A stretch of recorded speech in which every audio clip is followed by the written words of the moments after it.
Name 2లో ఏం రాస్తాను వర్కర్ -1 అండ్ దెన్ నేమ్ 3లో ఏం రాస్తాను వర్కర్ -2 థర్డ్ దానిలో ఏం రాస్తాను వర్కర్ -3 ఇక్కడ క్లస్టర్ అనేది నేను క్రియేట్ చేసిన కీవర్డ్. ఇక్కడ సర్వర్స్ అనేది నేను క్రియేట్ చేసిన కీవర్డ్.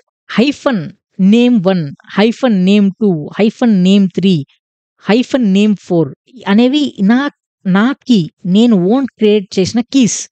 దానికి నేను ఓన్ క్రియేట్ చేసిన వాల్యూస్ అయితే ఇచ్చాను ఇక్కడ. సో, ఇక్కడ ఇది చూస్తే ఇది ఎలా ఉంది మీకు? ఈ ఫార్మాట్ మీరు చూస్తే ఎలా ఉంది? ఫస్ట్ ఈ క్లస్టర్ ఎలా ఉంది మనకి? నార్మల్ కీ వాల్యూ లాగా ఉంది. దాంతో ఇక్కడ వాల్యూ ఉంటది. మనం వాల్యూ ఇయ్యకపోయినా పర్లేదు.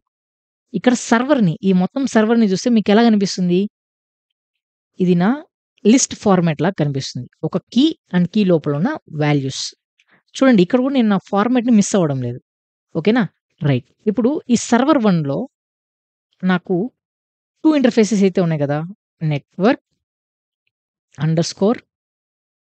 _ఇంటర్‌ఫేస్. సో, దీనిలో నేనేం చేస్తాను మళ్ళీ నేను ఇంకొక లిస్ట్‌ని తీసుకుంటాను. ఒకటి VMnet1 ఇంకోటొచ్చేసి VMnet2.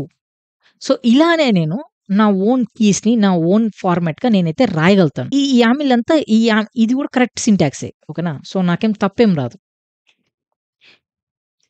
ఓకే. ఇప్పుడు నేనేం చెప్పాలనుకున్నానంటే ఎందుకు నేను ఆ ఎగ్జాంపుల్ ఇచ్చానంటే మీకు ఇది నా యామిల్ అనుకోండి. యామిల్ ఫైల్‌ని నేను నా ఓన్ కీవర్డ్స్‌తో కూడా రాయొచ్చు. I can create my own keys and values and also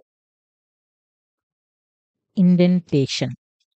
so, ఇక్కడ నేను ఇండెంటేషన్ అని చెప్పాను కదా! ఫర్ ఎగ్జాంపుల్ ఇక్కడ నేను ఇదే ఫైల్‌లో నేను ఓపెన్ చేశాననుకోండి.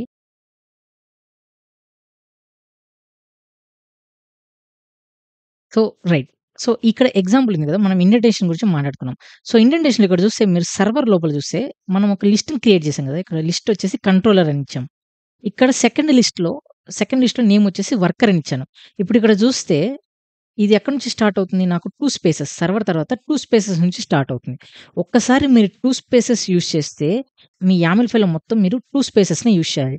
అలా కాదు నేను 3 స్పేసెస్‌ని యూజ్ చేస్తాను అన్నారనుకోండి. ఫర్ ఎగ్జాంపుల్ ఇక్కడ 2 స్పేసెస్ ఉంది. సర్వర్ నుంచి 1, 2 అండ్ దెన్ నా థర్డ్‌లో నాకు హైఫన్ అయితే స్టార్ట్ అయింది. నేను అలా రాయను, ఇలా రాస్తాను అన్నారనుకోండి. ఆటోమేటిక్‌గా మీకు ఫార్మాట్ అనేది తప్పైపోయి మనకి ఎర్రర్స్ అయితే వస్తాయన్నమాట. మన ఫైల్ అనేది కరెక్ట్‌గా కాన్ఫిగర్ అయితే అవ్వదన్నమాట. సో, అదే